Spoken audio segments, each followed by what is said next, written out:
नमस्कार, जय हिंद, जय भारत।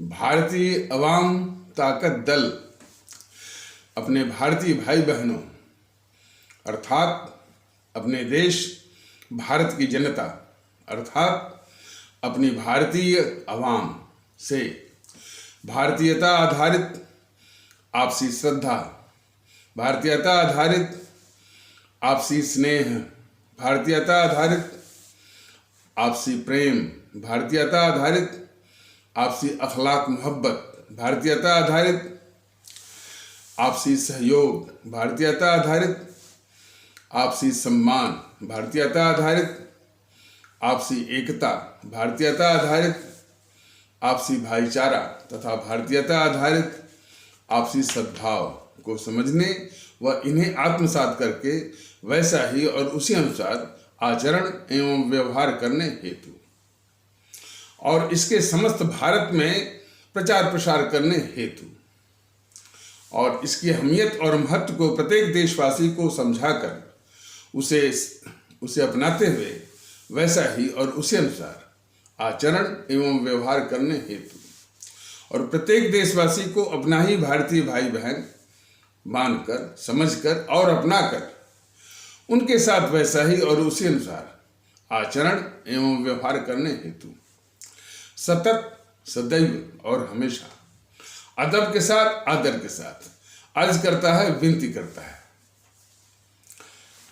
देखिए, इसमें कुछ समाचार में इस तरह के बातें घूम रही हैं कि कुछ बच्चियों के साथ वो प्रेम का प्रलोभन दे करके और उनको किसी धोखे में फंसा करके और फिर इसके बाद उसकी हत्या करके और फिर उसको शव को कई टुकड़ों में करके फिर फ्रिज में रख करके फिर अन्य जगहों पर फेंकने की इस तरह की जघन्य और अमानुषिक घटनाओं का समाचार इसमें समाचार की दुनिया में, सोशल मीडिया की दुनिया में तैर रहा है।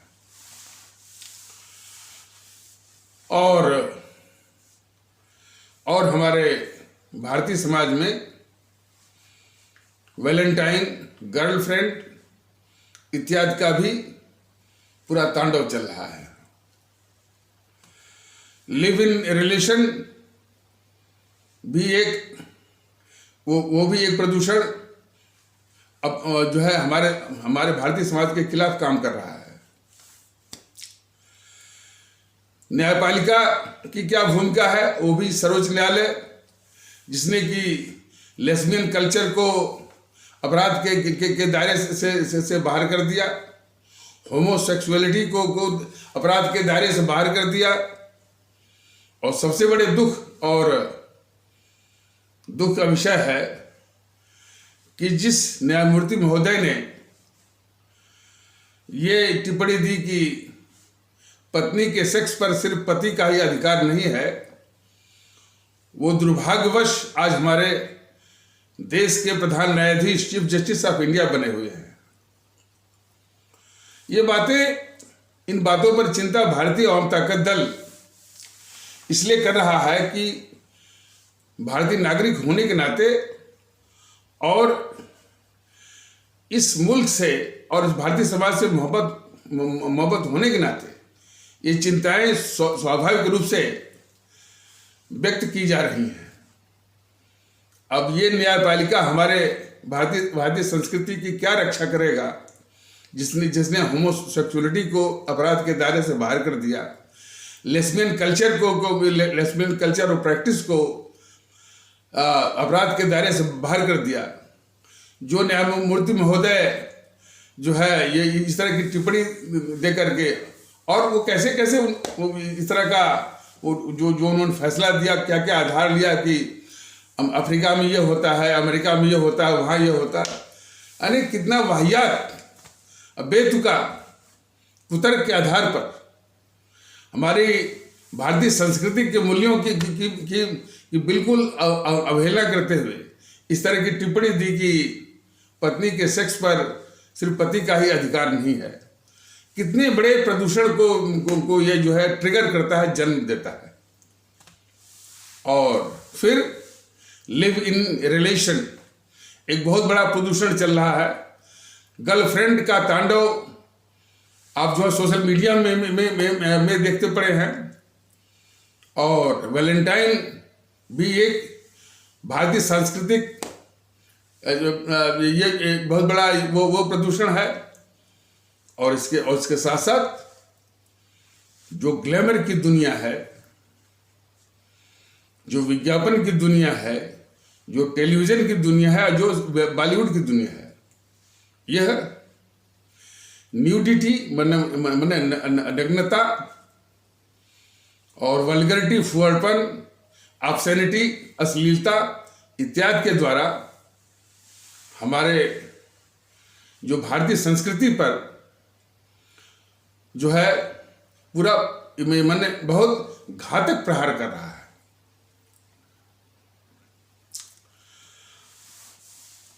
और ये बात निर्विवाद रूप में सत्य है कि हमारे भारतीय संस्कृति के मूल में है नारी सम्मान। और हमारी जो बहू बेटियां हैं उनको नग्नता के रूप में पेश करके, फूहड़पन के साथ, अश्लीलता के साथ पेश करके ये दुनिया, ग्लैमर की दुनिया, विज्ञापन की दुनिया, टेलीविजन की दुनिया और बॉलीवुड की दुनिया अपना धंधा चला रही है। ये अलग से। और जहां तक शिक्षा जो है किसी भी समाज की बुनियाद होती है, नींव होती है। और उसमें भी प्राथमिक शिक्षा में बराबर वो अंग्रेजी केंद्रित, और खास करके जो जितने भी हाई फाई बच्चे हैं उनको अंग्रेजी के ही शब्द, अंग्रेजी की सोच का जहर जो है वो चल रहा है। ये सब एक राष्ट्रवादी, एक सांस्कृतिक राष्ट्रवादी बीजेपी के शासन के तत्वाधान और संरक्षण में चल रहा है। तो हमारे देश के लोग, हमारे आदरणीय भारतीय भाई बहन जरा गौर से देखें कि इनके जो ये भारतीय सांस्कृतिक राष्ट्रवाद का दम भरते हैं बीजेपी वाले, अब बीजेपी के साथ जो उनके और फ्रिंज ऑर्गेनाइजेशंस हैं, या जो इनका वो राजनीतिक गुरु है आरएसएस और बजरंग दल, हिंदू युवा वाहिनी और ऐसे लोग, जरा इन सभी को हमारे आदरणीय भारतीय भाई बहन, हमारे आदरणीय भारतीय, हम जरा गौर से इनको देखें कि इनका जो दंभ है, जो दावा है, जो पाखंड है भारतीय सांस्कृतिक राष्ट्रवाद का, ये उसी के छत्र छाया में इस तरह का हमारा भारतीय संस्कृति का प्रदूषण का तांडव निर्बाध रूप से बिल्कुल चल रहा है। और ऊपर से यह फैशन उद्योग जो हमारे बहु बेटियों का तन ढकने के बजाय उनके प्रदर्शन पर, उनके अंग प्रदर्शन पर केंद्रित होता है। ये सब मिल करके किस आधार पर ये बीजेपी वाले, अब बीजेपी के नेता प्रवक्ता मोदी महोदय, अमित शाह महोदय ये दावा कर सकते हैं कि ये सांस्कृतिक राष्ट्रवाद की रक्षा कर रहे हैं। ये झूठे सांस्कृतिक राष्ट्रवादी हैं।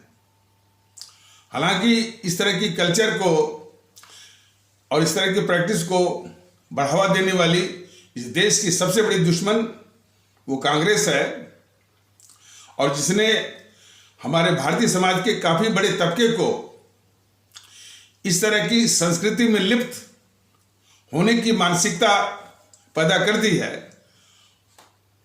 वो इस पर बात भी नहीं करती है। और उसके ज़माने में तो खास करके वो जब शीला दीक्षित थी, और ये सबको जानना जरूरी है, जब शीला दीक्षित थी मुख्यमंत्री यहाँ की दिल्ली की, उसने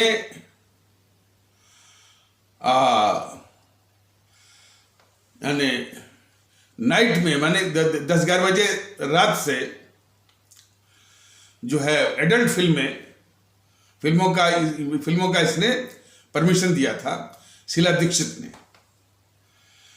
तो ये जो जीएनपीसी है वो तो इस देश की शत्रु है, लेकिन ये समझ जो है, इस तरह की अंडरस्टैंडिंग, इस तरह की जागरूकता हमारे भारतीय भाई बहनों में होना जरूरी है कि इस तरह के प्रदूषण में, उसकी प्रदूषण की जड़ में, इस तरह के हमारे भारतीय सांस्कृतिक प्रदूषण की जड़ में ये जीएनपीसी ही है।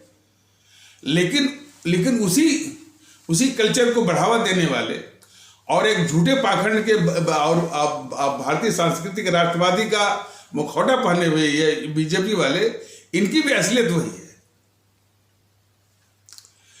इस संबंध में एक हमारे आम भारतीय की सोच क्या है, और ये और टीवी वालों की क्या सोच है। टीवी वाले मैंने कुछ अपवादों को छोड़ करके, उसके जितने भी एंकर हैं, जितने भी वो उसके पत्रकार हैं, किस मानसिकता से काम करते हैं उसको भी समझना बहुत जरूरी है कि कितना उनकी सोच हमारे भारतीय सांस्कृतिक जो है, जो हमारी मान्यताएं, जो हमारे मूल्य हैं, उसके कितने खिलाफ हैं इनकी मानसिकता। और हमारे एक आम भारतीय वो क्या सोचता है इसके विषय में, और क्या उसका दृष्टिकोण है, कि क्या उसकी जागरूकता है, क्या उसकी जागृति है, इसको भी जानना बहुत जरूरी है। और शायद एकाध एपिसोड में हमने या भारतीय वक्ता ताकत दल ने इस पर प्रकाश डाला हुआ है। वो ऐसा है कि एक बार मैं ट्रेन से सफर कर रहा था, तो बगल में एक कोई यानी पुलिस विभाग में कांस्टेबल थे, और वो भी यात्रा कर रहे थे। तो बात ये चल पड़ी, और उन्होंने जो एक आम भारतीय की सोच है, बड़े ही सहज अंदाज से उन्होंने व्यक्त किया था। उन्होंने ये कहा था कि हम लोग जो साधारण परिवार के हैं, कीमती चीज हो, चाहे रुपया हो, पैसा हो, सोना हो, चांदी हो, घर में उसको ढक के रखते हैं ताकि चोर और डाकुओं की नजर न पड़े, चोरी न हो जाए, डाका न पड़ जाए, उसको ढक के रखते हैं। और इसी प्रकार हम लोग जो है अपने बहू बेटियों को, उनको ढक के रखते हैं ताकि समाज में जो है कुदृष्टि डालने वाले और कुप्रवृत्ति वालों की नजर न पड़े। इसीलिए तो ये दोनों हमारे संपदा है, हमारे बहू बेटियों की इज्जत और सोना चांदी रुपया वो भी। तो उन्होंने ये बताया कि जो सोना चांदी रुपया है, यदि उसको चोर चुरा ले गए और डाका पड़ गया, वो मन चला गया, तो हम लोग मेहनत करके, परिश्रम करके, मेहनत मजदूरी करके वो उसको वापस ला सकते हैं। लेकिन यदि बहू बेटियों की इज्जत वाला जो संपदा है, जो संपत्ति है हमारी, यदि एक बार चली गई तो फिर वापस नहीं आती है। वो ये बहुत बड़े पते की बात उन्होंने कहा। इसलिए बहू बेटियों की इज्जत को भी ढक कर रखना ये हमारी सांस्कृतिक आवश्यकता है। शायद जो बुर्का प्रथा है हमारे इस्लाम आस्था वाले भारतीय भाई बहनों में, वो भी इसी का प्रतीक है और उसका स्वागत किया जाना चाहिए कि कम से कम बुर्का के द्वारा जो है, जो तन ढकने का एक उपाय जो है, उसी रूप में उसको देखा जाना चाहिए। तो उन्होंने बताया कि यदि वो जो कीमती संपदा है हमारे रुपया पैसा सोना चांदी, यदि एक बार उसको वो चोरी हो गया या उस पर डाका पड़ गया, वो चला गया, तो हम मेहनत करके, परिश्रम करके, मेहनत मजदूरी करके उसको वापस ला सकते हैं। लेकिन बहू बेटियों की इज्जत वाली जो संपदा है, यदि एक बार चली गई तो वो कैसे भी वापस नहीं आ सकती। इसलिए उसको हर हालत में ढक कर रखना चाहिए। ये अपनी इज्जत की सुरक्षा के लिए भी और सांस्कृतिक जो है भारतीय सांस्कृतिक मूल्यों की भी रक्षा करेगी। इसलिए कि भारतीय सांस्कृतिक जो मान्यता है हमारी, जो हमारे मूल्य, उसकी जड़ में कौन है? नारी सम्मान।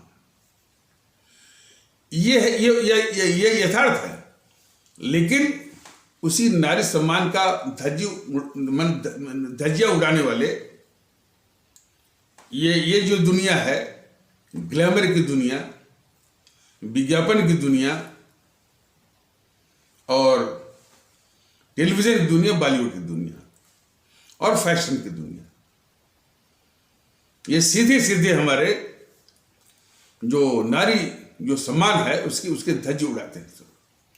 और ये बतौर संरक्षण के, और ये संरक्षण सरकार का ही नहीं है, उद्योगपतियों का भी है, यानी व्यापारियों का भी है, जो इस तरह का विज्ञापन करवाते हैं। तो ये बीमारी जो है ने कहां तक जड़ पकड़ी है, और उससे भी बड़ी बात, इसके खिलाफ कोई संवेदना नहीं है, इस पर कोई चर्चा नहीं है, इस पर कोई चिंता नहीं है।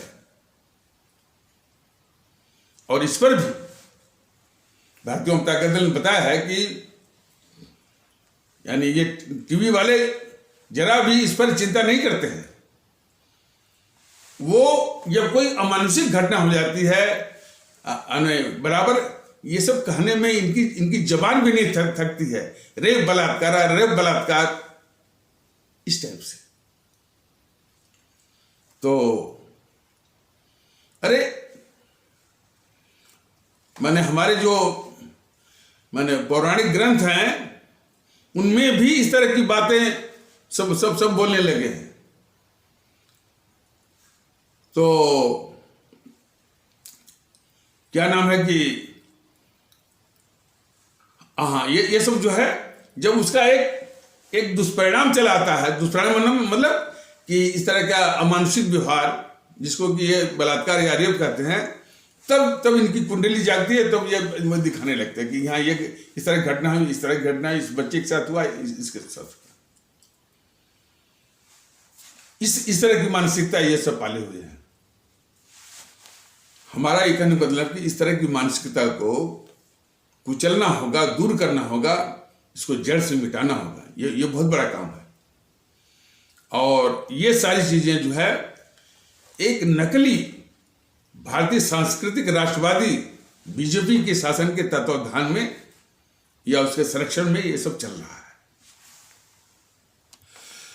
तो ऐसे ही वो आरटीआई के थ्रू यूपी पुलिस से किसी ने पूछ दिया कि भाई इस तरह की अमानुषिक घटनाएं जो उत्तर प्रदेश में क्यों हो रही हैं। तो जो उनका पुलिसिया दिमाग था, हालांकि वो जवाब सही था। तो यूपी पुलिस ने उस आरटीआई का जवाब दिया कि जो फैशन और जो ड्रेस है वही इसके लिए जो उत्तरदायी है। बात सही है।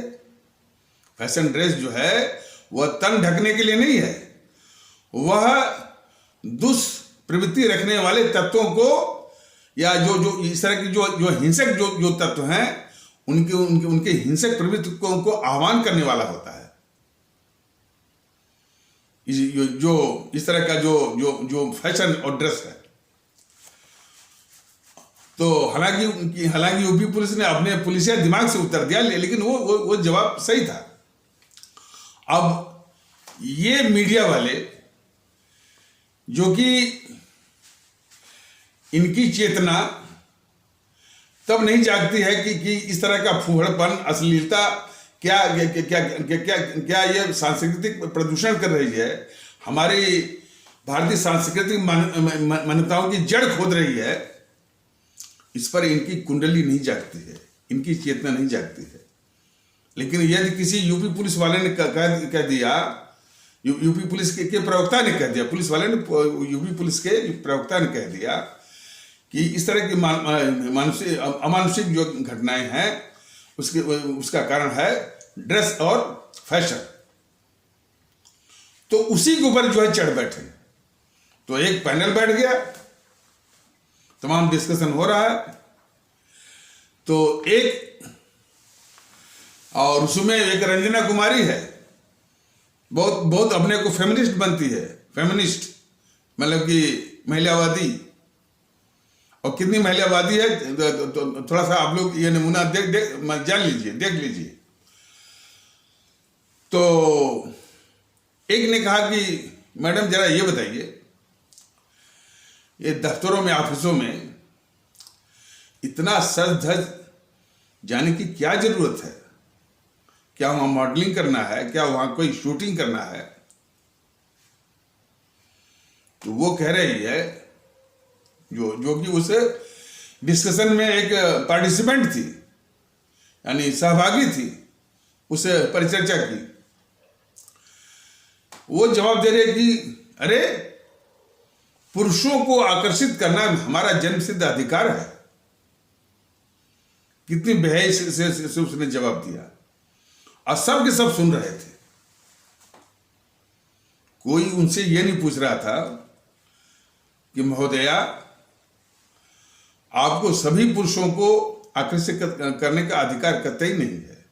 आपको सिर्फ एक ही पुरुष को आकर्षित करने का अधिकार है, वो भी व्यक्तिगत जीवन में, सड़क पर नहीं, सार्वजनिक रूप से नहीं, व्यक्तिगत जीवन में उसको आकर्षित करने का अधिकार है, और वो आपके पति महोदय हैं।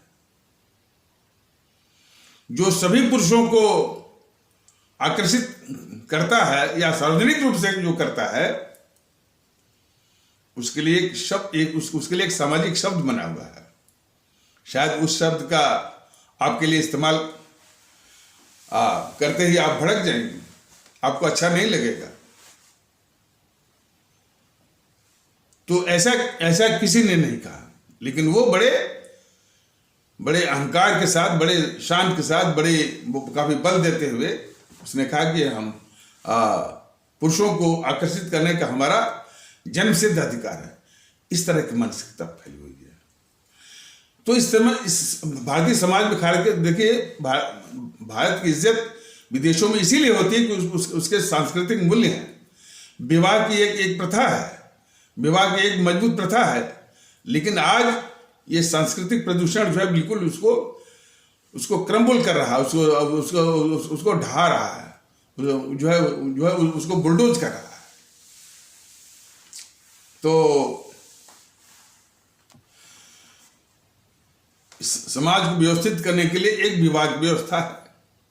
विवाह की व्यवस्था के द्वारा जो इस तरह की जो विवाह की व्यवस्था बिल्कुल नियंत्रित हो, रेगुलेट हो, नियमित हो, तो इस तरह की अमानुषिक घटनाएं भी नहीं होंगी। लिव इन रिलेशन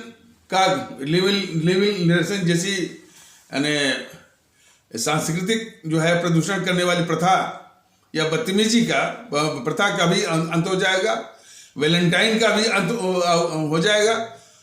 तो जो विवाह की जो व्यवस्था की गई है, जो हमारे संस्कृति के, हमारे भारतीय संस्कृति के अनुसार जो है विवाह जो है संपन्न कराए जाते हैं।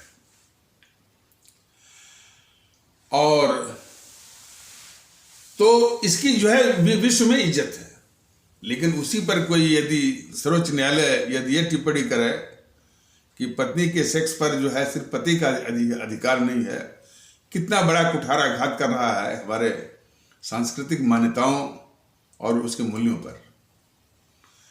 तो ये यानी बिल्कुल एक पैशाचिक वृत्ति को, एक अराजकता, एक क्या कहते हैं कि यानी पशुवत अराजकता को जन्म देने वाला।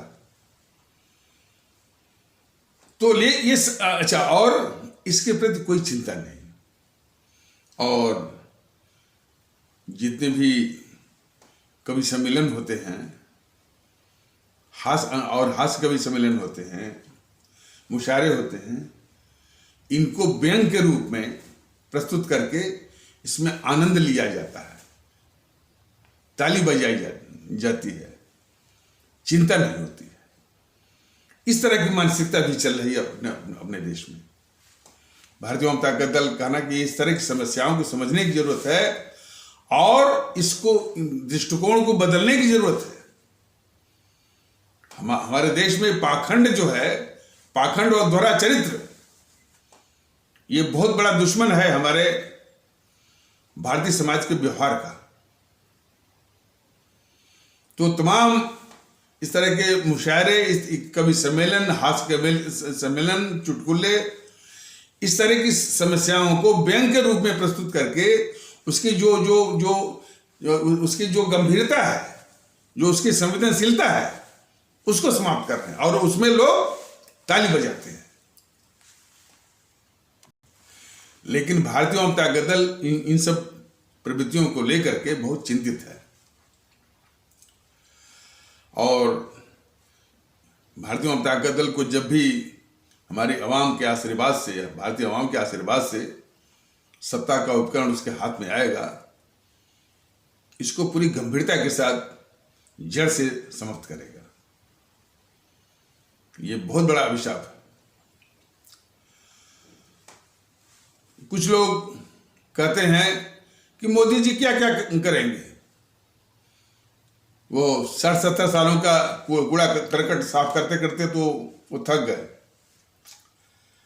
सवाल इस बात का है कि यदि मोदी जी या बीजेपी वालों की नीयत साफ हो, मंशा साफ हो, तो इसमें कोई दिक्कत नहीं और इसके लिए 8-9 साल की जरूरत ही नहीं है।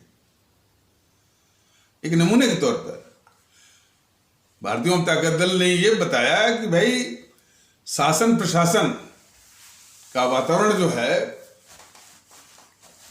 हमारे परम आदरणीय राष्ट्र महानायक, राष्ट्रभक्त शिरोमणि नेताजी सुभाष चंद्र बोस की जो शैली थी, सख्ती, हालांकि उन्होंने तानाशाही वाली बात कही, तो तानाशाही का जो सबसे बड़ा गुण होता है सख्ती, सख्ती और निष्पक्षता और अनुशासन, ये लाइए। और कोई भी, अब जैसे बच्चियों को अपने प्रेम जाल में फंसाते हैं, फिर उनकी स्वार्थ सिद्धि नहीं होती है तो उनकी हत्या करते हैं, और हत्या भी पशुओं से भी टुकड़े करके उसको फ्रिज में रखना और फिर उसको अन्य जगहों पर करना। टीवी वाले हमेशा बस उस समाचार को दिखाएंगे, लेकिन कौन सा सामाजिक यानी एक प्रवृत्ति जो चली है उस पर वो जरा भी वो चिंता न तो उस पर डिस्कशन करवाते हैं, न तो कोई वो परिचर्चा करवाते हैं। तो इस तरह के अपराधियों के हौसले बढ़ रहे हैं। तो इसीलिए भारतीय जनता दल जो पहले भी कहा, अभी भी कहा है कि शासन प्रशासन का की जो शैली है, जो पद्धति है, वही जो हमारे परम आदरणीय राष्ट्र महानायक, राष्ट्रभक्त शिरोमणि नेताजी सुभाष चंद्र बोस की जो, हालांकि उन्होंने तानाशाही की बात कही थी, लेकिन तानाशाही का जो प्रमुख गुण है, जो सबसे अच्छा गुण है, वो सख्ती का है। असख्ती, निष्पक्षता, अनुशासन। और इसी प्रयास को पूरा करने के लिए जो हमारे सम्माननीय सम्राट हैं औरंगजेब, तो उनकी भी शैली सख्ती का, अनुशासन का, नियम पालन और कानून पालन, इसके द्वारा। तो इस माहौल से क्या होगा कि अपराधी लोगों का या तो शमन हो जाएगा, या कोई अपराध इस तरह की करने के पहले वो 100 बार 1000 बार सोचेगा। इस तरह के अपराध की कोई गुंजाइश ही नहीं, होगी ही नहीं। लोग आज भी कहते हैं ना कि दुबई में कोई आपका पैसा गिर जाए, रुपया गिर जाए, या बटुआ या पर्स गिर जाए, जहां गिरा है वहीं आपको मिलेगा बाद में, क्योंकि किसी की हिम्मत नहीं है, कोई सोच भी नहीं सकते। यदि उसने इस तरह से जुर्रत की तो उसके साथ जो व्यवस्था है, जो व्यवस्था है वो कैसे पेश आएगा। उसी प्रकार जो है अपराधियों के साथ किस तरह से पेश आना है, वो हमारे सुभाष चंद्र बोस की जो शासन की शैली है, या जो हमारे आदरणीय सम्राट उसकी शैली के अनुसार जो है उस अपराधी को तुरंत जो है वो लिक्विडेट करने की जरूरत है। ये न्यायालय के भरोसे, कोर्ट के भरोसे अपराध नहीं जाएगा भैया। जब से न्यायालय, सुप्रीम कोर्ट, फलाने कोर्ट, ढकाने कोर्ट और ये तमाम ट्राइब्यूनल बने हुए हैं, अब अपराधियों की संख्या बढ़ गई है, उनकी प्रवृत्ति बढ़ गई है और अपराधियों के हौसले बढ़ गए हैं। तो इनसे कुछ भी वो होने वाला नहीं। हालांकि इसके लिए जिम्मेदार कभी पुलिस को जिम्मेदार मानते हैं, तो कभी राजनीतिक व्यवस्था को जिम्मेदार मानते हैं, ये बात नहीं ये। और अब तो उनको जो है वो भ्रष्टाचार के शिकार हो गए हैं ये न्याय व्यवस्था, इसकी भी शिकायतें आ रही हैं। तो यह अपराध को कम कर देंगे, न्याय दिला देंगे, ये तो आप भूल जाइए। इसलिए जैसा कि भारतीय जनता दल ने पहले भी कहा है कि न्याय देने की यानी जस्टिस डिस्पेंसेशन की जिम्मेदारी प्रथमतः और सबसे अधिक सरकार की होती है। क्योंकि ये इस अवधारणा का बिल्कुल अभाव है कि सब कुछ जो है वो न्यायालय करेगा, बिल्कुल नहीं भाई। न्यायालय के पास पहुंच जाइए तो दूसरे अन्याय का चक्र, एक विशेष सर्किल चालू हो जाता है। उसके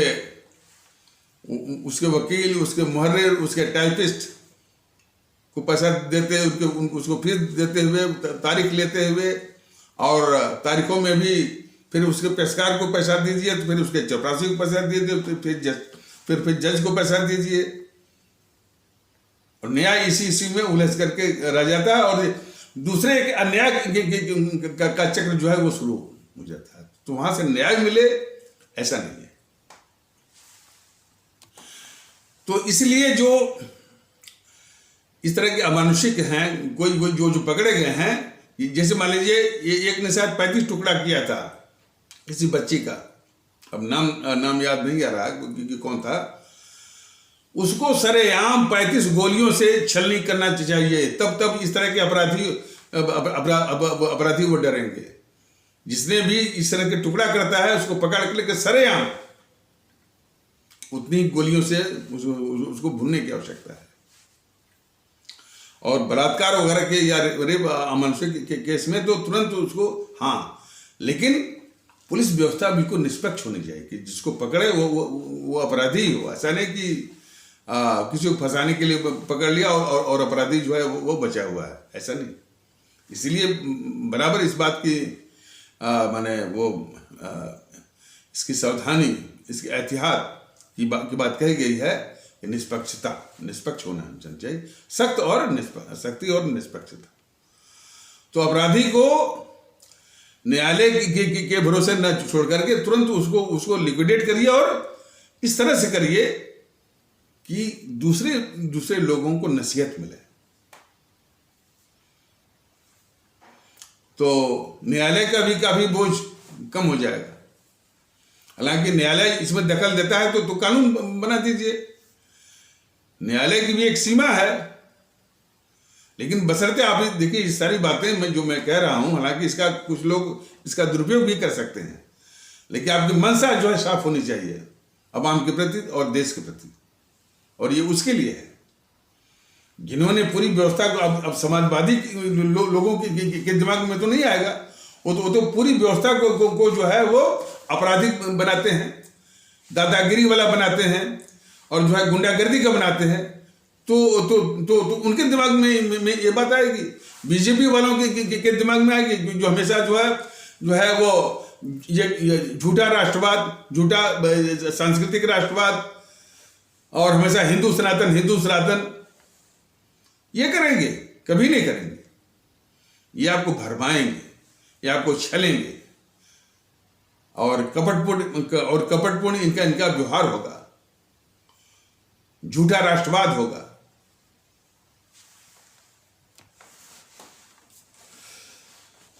राहुल गांधी के कृतियों के विषय में ये बीजेपी के जितने सिपहसालार यूट्यूब पर बैठे हैं, उसके नेता प्रवक्ता हैं, उसका नाम लेते हैं, लेकिन वो ये नहीं कहते हैं कि ये उसकी ये कृति हमारे देश के खिलाफ भारतद्रोह है, देशद्रोह है, देश के साथ गद्दारी है। चीन की कम्युनिस्ट पार्टी से 2008 में जो वुहान में इस राहुल गांधी ने जो समझौता किया, ये सबसे बड़ी गद्दारी है। इसके विषय में बीजेपी वाले नहीं कहते, बल्कि उल्टा आरोप झेलते हैं। वो चिल्ला करके उसके सुप्रिया श्रीनेत्र हुआ, आलोक शर्मा हुए, और जो है वो पवन खेड़ा हुआ, राधिका चोपड़ा हुई, ये सब चिल्ला के कहते हैं। ये नहीं कहते कि अरे भाई ये बीजेपी के नेता प्रवक्ता राधिका चोपड़ा जब चिल्लाती है, जो सुप्रिया श्रीनेत्र जब चिल्लाती है, या अखिलेश सिंह जब चिल्लाता है, जब पवन खेड़ा जब चिल्लाता है, आलोक शर्मा जब चिल्लाते हैं, कहते हैं कि राहुल तुम्हारा गद्दार है, ये कहते नहीं। और शायद मैं भी और भारतीय जनता दल भी ये बीजेपी वालों से झूठी उम्मीद करता है कि ये वो गद्दार कहेंगे। वास्तविकता तो है ये उनको बचाते हैं। और हमारे देश के लोग, हमारे आदरणीय भारतीय भाई बहन, इस गद्दार राहुल गांधी को गद्दार के रूप में न समझे, न देखें, न जाने, इस रूप में बेनकाब ना हो, इसकी साजिश बीजेपी वाले कर रहे हैं। तो बीजेपी वालों का राष्ट्रद्रोह यही है। और जब भी ये राहुल गांधी देश के खिलाफ गद्दारी करता है, तो योगी आदित्यनाथ महोदय, जिसको कि कहते हैं ये हमारे भावी जो है केंद्रीय राजनीति में आएंगे और प्रधानमंत्री बनेंगे, सब इस तरह से इनको उछालते हैं, क्वाइन करते हैं। एक तो इनका यह है, ये अपने को भारतीय मानते ही नहीं है। जो अपने को भारतीय नहीं मानता है, और मतलब तो भारतीय न मानने का मतलब हुआ भारत के संविधान का सीधा उल्लंघन। तो भारत के संविधान का उल्लंघन करने वाला वो मुख्यमंत्री की कुर्सी पर बैठा हुआ है। और दूसरा, वो राहुल गांधी को ये योगी आदित्यनाथ महोदय कहते हैं कि राहुल गांधी का प्रभु कृष्ण जी में और प्रभु राम जी में कोई आस्था नहीं है। ये उनको अपराध दिखता है। देश की गद्दारी जो है योगी आदित्यनाथ को, राहुल गांधी की जो गद्दारी है वो योगी आदित्यनाथ को नहीं दिखती। और वो योगी आदित्यनाथ को बीजेपी वाले कहते हैं कि ये भारत के प्रधानमंत्री बनेंगे। ये प्रधानमंत्री बन के किस तरह से, यानी मोदी से भी अधिक देश के दुश्मनों को पालेंगे, इस तरह का वो संकेत दे रहे हैं।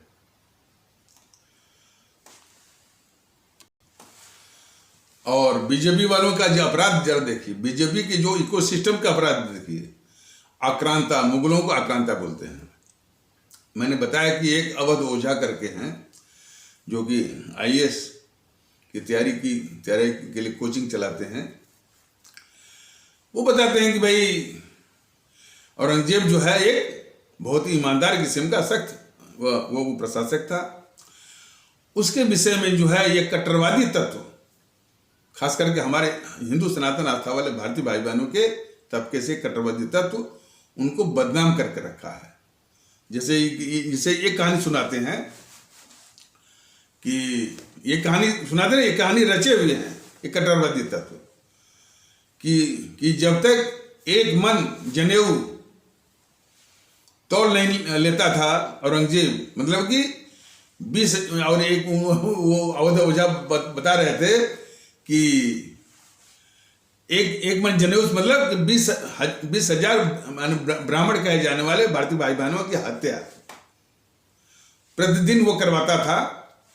औरंगजेब इस तरह की कहानी की रचना, ये सब कट्टरवादी तत्व, और जान लीजिए ये कट्टरवादी तत्व जो है सब झूठी झूठी कहानियों की रचना करते रहते हैं। इनकी आदत है।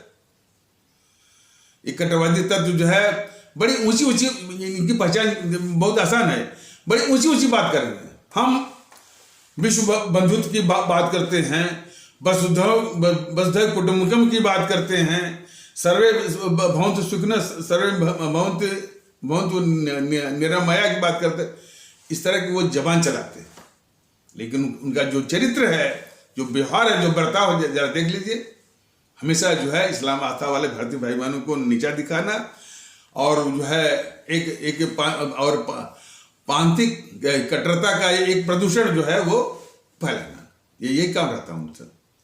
और आज तक वो कट्टरवादी तत्व जो है सबसे बड़ा उनका अपराध जरा देखिए कि आज भी उसके लोग जो है, हमारे जो पिछड़े भारतीय भाई बहन हैं, जिनको भारतीय ताकत दल उपेक्षित और पिछड़े भारतीय भाई बहन से ही उनको नवाजता है। और पिछड़ापन उपेक्षित मतलब कि जो उनको इज्जत मिलनी चाहिए, आज तक वही कट्टरवादी तत्व जो है उनको वो इज्जत देने के लिए तैयार नहीं है।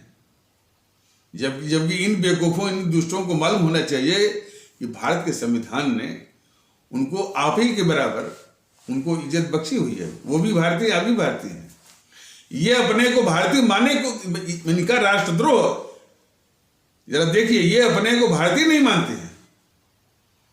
और जब तर्क की बात आती है, तर्क गढ़ने की बात आती है, तो कहते हैं मोदी महोदय कहते हैं, अमित शाह महोदय लोग कहते हैं, फलाने कहते हैं, और इनके नेता प्रवक्ता कहते हैं, सुधांशु त्रिवेदी महोदय कहते हैं कि हम तो ये इनको मुसलमान नहीं मानते, हम इनको भारतीय मानते हैं।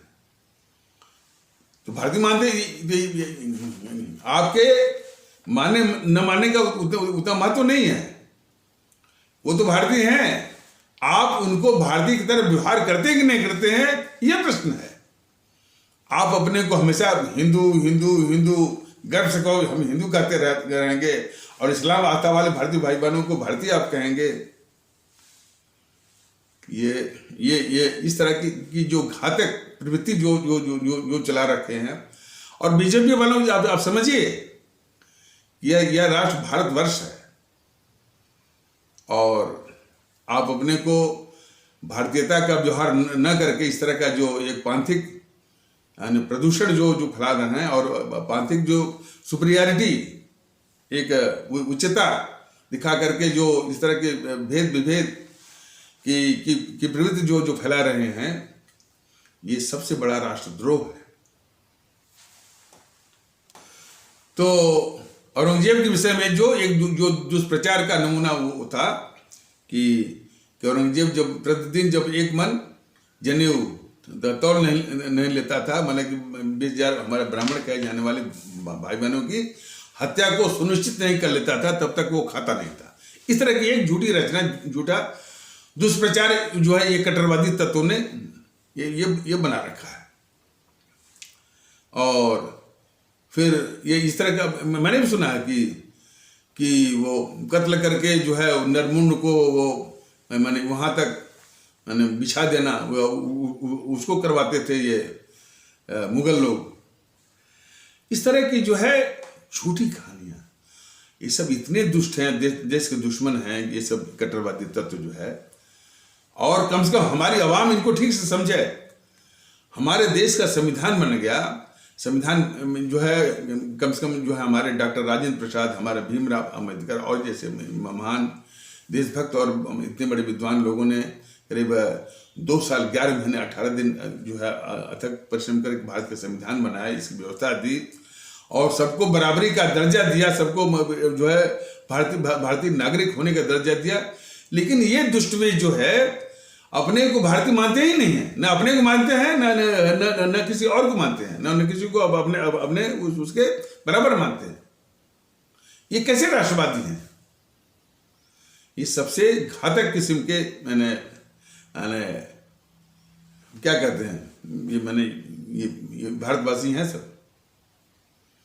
और इनके कुछ तत्व जो है हमारे जो उपेक्षित भारतीय भाई बहन हैं उनको सम्मान देने के बजाय, जबकि उनको सम्मान देना एक परम आवश्यकता है, उनको चमार कहते हैं, उनको हरिजन कहते हैं।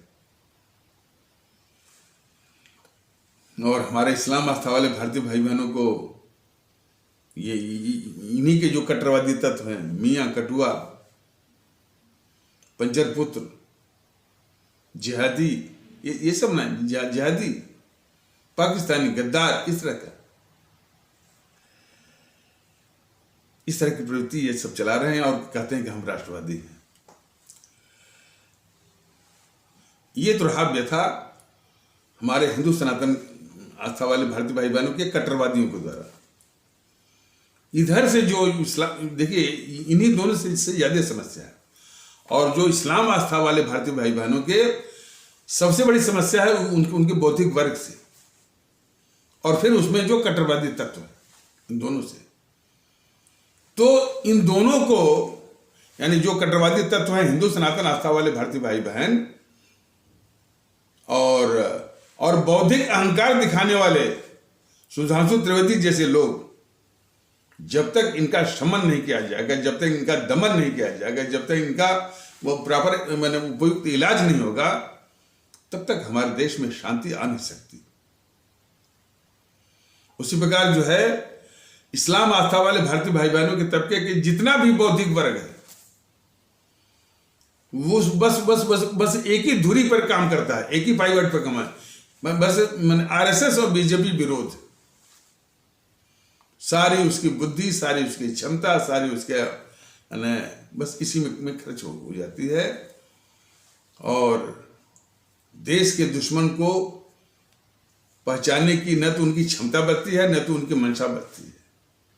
और बहुत घिनौने स्तर के, मैंने बताया था कि एक समाजवादी पार्टी का जिला स्तर का नेता था, वो ये कह रहा था कि देश को बीजेपी ने बांटा है। जब उसको बताया गया, अरे भाई जब देश बटा था तब बीजेपी थी ही नहीं, जनसंघ का जन्म तो जो है वो 1952 में हुआ है, तब भी मानने को तैयार नहीं था। इस कदर जो है इस्लाम आस्था वाले भारतीय भाई बहनों को वो कट्टरवादी तत्व जो इस तरह का यानी झूठ जो पाले हुए हैं अपनी मानसिकता में, और इसी के कारण जो है हमारे देश में भारतीय एकता आने में बड़ी दिक्कतें आ रही हैं। लेकिन भारतीय जनता दल इन बातों से निराश नहीं है। ये सारी बातें जो है, हालांकि सोशल मीडिया में भी बड़ी बाधाएं दी जा रही हैं, भारतीय जनता दल के खिलाफ सोशल मीडिया में भी बड़ी बाधाएं दी जा रही हैं, लेकिन बातों से भारतीय जनता दल रुकने वाला नहीं है। लोगों को भारतीयता के माहौल में जागृत करके रहेगा। तो ये सब तो कर ही रहे थे, तब तक जो है एक बागेश्वर करके है, वो पता नहीं वो बागेश्वर या धर्मशास्त्री कोई है पता नहीं, वो हिंदू राष्ट्र की बात शुरू कर दिया। हिंदू राष्ट्र की बात तो ये सब भी करते हैं, बीजेपी के नेता प्रवक्ता, उनका इकोसिस्टम ये इसी तरह का नैरेटिव करते हैं। जो इनका गुरु घंटाल है आरएसएस, उसका मुखिया बोलता है हिंदू राष्ट्र। ये कितनी बार बताया गया कि सब इतने झूठे और इतने बेहया करना पड़ेगा। ये तथ्य जानते हो कि हमारा ये देश जो है भारत के संविधान से चलने वाला, भारत के संविधान के द्वारा नियंत्रित, आदेशित, संचालित और निर्देशित होने के कारण ये भारतीय गणतंत्र है, हिंदू राष्ट्र है ही नहीं। तो भी ये झूठा जो है मोहन भागवत जैसे लोग उसको हिंदू राष्ट्र बोलते हैं। और वो बागेश्वर का जो है वो कौन धर्मशास्त्री कर रहा था कि हिंदू राष्ट्र बनाएंगे। वैसे तो भारतीय जनता दल अपनी आवाम से बस यही कहना चाहता है, ये कभी भी हिंदू राष्ट्र बन नहीं सकता और न बनना चाहिए। ये भारत के संविधान पर आधारित राष्ट्र भारतवर्ष है और भारतवर्ष के ही रूप में आगे बढ़ेगा। न तो ये हिंदू राष्ट्र बनेगा और न इसको बनना है, न तो वो इस्लामिक स्टेट या गजवा हिंद या दारुल इस्लाम के रूप में आएगा। ये दोनों लोग भूल जाएं, अपने दिमाग से निकाल दें। और भारतीय ताकत दल की ये सत्ता आती है तो इस तरह के तत्वों को लात मार करके वो बाहर भी कर देगा। जो हिंदू राष्ट्र का नाम लेंगे और जो गजवा हिंद और दारुल इस्लाम और इस्लामिक स्टेट का नाम लेंगे, दोनों को लात मार करके भारतीय जनता दल बाहर कर देगा। हालांकि इस पर जो है वो असदुद्दीन ओवैसी की कोई खास प्रक्रिया की बकवास है। बकवास नहीं, अरे असदुद्दीन ओवैसी डरते क्यों हो? प्रहार करो ने कि भाई ये देश विरोधी सोच है। नहीं बोल सकते। असदुद्दीन ओवैसी का तो मैंने वो उसके प्रवृत्ति का मैंने जो प्रवृत्ति है वो उसका रोना ही अलग है। वो मोदी महोदय के घेरता है चीन के मामले में कि चीन घुसा है डेप्सांग में और डैमचौक में कहाँ घुसा है, फलाने है, और वो वही भाषा बोलता है जो ये कांग्रेसी बोलते हैं। मोदी महोदय के ऊपर आक्रमण करने वाले असदुद्दीन महोदय, जरा समझिए, आपको नेहरू की गद्दारी नहीं दिखती है? नेहरू ने जब 1959 में ही जो चीनी सेना को घुसवाया था, हमारे देश की 72,000 वर्ग मील जो है वो दुश्मन चीन के हाथों में दिया। और वही के लोग और उसी पार्टी के लोगों को जनता ने 60-70 सालों तक चुना और अभी भी संसद में वो विराजमान है और उल्टा सवाल पूछते हैं इनसे, बीजेपी वालों से। तो कुछ माहौल ही ऐसा है। तो ये सब जो है, ये इस तरह की दुष्टताएं जो है बीजेपी वाले और उनकी सरकार के संरक्षण में चल रहा है कि हिंदू राष्ट्र की बात। हालांकि ये बात तो बिल्कुल यानी खुराफात है और कल्पना से परे भी है, लेकिन यदि एक क्षण के लिए इसको मान भी ले जाए तो हमारे पिछड़े भारतीय भाई बहन से एक सवाल कर रहा था कि यदि ये हिंदू राष्ट्र लाएंगे तो हम लोग कहाँ जाएंगे? फिर हमको ये शूद्र बना देंगे, फिर हमको हजारों साल तक वही अन्याय, वही शोषण ही करेंगे ये कट्टरवादी तत्व। तो इनसे सावधान रहने के साथ साथ बीजेपी वालों से भी जो वो सावधान रहने की जरूरत है, जो कि हमेशा जो हिंदू राष्ट्र की बात करते हैं। अब तो जितने भी नेता प्रवक्ता बीजेपी वालों के हैं, या तो वो हिंदू राष्ट्र की बात करेंगे या तो हिंदुत्व की बात करेंगे, और देश के गद्दारों को बोलते हैं या तो हिंदू विरोधी बोलते हैं या तो मोदी विरोधी बोलते हैं। इस तरह की इनकी रणनीति चल रही है। भारतीय जनता दल कह रहा है कि इन भारत विरोधी जो है ये बीजेपी वालों को ठीक से पहचानिए। जितने भी देश के दुश्मन और गद्दार हैं, चाहे वो राजनीतिक दलों के रूप में जीएनपीसी हो, चाहे कम्युनिस्ट वाले हों, चाहे और भी वाले हों, या जो पत्रकारों का जो गिरोह है, जो मीडिया का गिरोह है, जो बौद्धिक वर्ग का गिरोह है, यहाँ तक कि बीबीसी भी ये सब भारत विरोधी है। इसकी भारत विरोधी प्रवृत्ति को ढकने के लिए ये बीजेपी वाले जो तर्क करते हैं वो मोदी विरोधी हैं, फिर कभी बोलेंगे हिंदू विरोधी हैं। ये बहुत बड़ा षड्यंत्र चला रहे हैं बीजेपी वाले। राष्ट्र सबसे ऊपर है और राष्ट्र के खिलाफ द्रोह जो है सबसे बड़ा अपराध है। मोदी के खिलाफ कोई हो सकता है, लेकिन यदि कोई वो राष्ट्र के खिलाफ है, राष्ट्र जो है, तो ये सबसे बड़ा अपराध है। और खासकर ये समझने की जिम्मेदारी किस पर है? जो अपने को राष्ट्रवादी कर रहा है। और ये भी कहता है कि व्यक्ति से बड़ा दल और दल से बड़ा देश। ऐसे सिद्धांतों की जो सार्वजनिक रूप से घोषणा करता है, दम भरता है उसके लिए कि राष्ट्र के खिलाफ जो द्रोह है, जो अपराध है, उसको कम करने के लिए ये जितने भी देश के दुश्मन, राष्ट्रद्रोही, देशद्रोहियों को ये सब बोल रहे हैं मोदी विरोधी, हिंदू विरोधी। ये षड्यंत्र चल रहा है बीजेपी वालों के द्वारा। ये राष्ट्र को और हमारे भारतीय भाई बहनों की क्या रक्षा करेंगे? वो तो सामने भी आ गया है। तमाम इस तरह के सीए पर जो हिंसाएं हुई और कृषि कानून के विरोध पर जो आंदोलन, किसी आंदोलन हुआ, उसमें इन्होंने हमारे भारतीय आवाम की क्या रक्षा किया है, ये जग जाहिर है। और हमारे देश की इज्जत की क्या रक्षा किया है, अपने दिल्ली पुलिस के जवानों को पिटवा दिया है, ये सारी बातें स्पष्ट हैं। और किस तरह का माहौल ये बनाते हैं,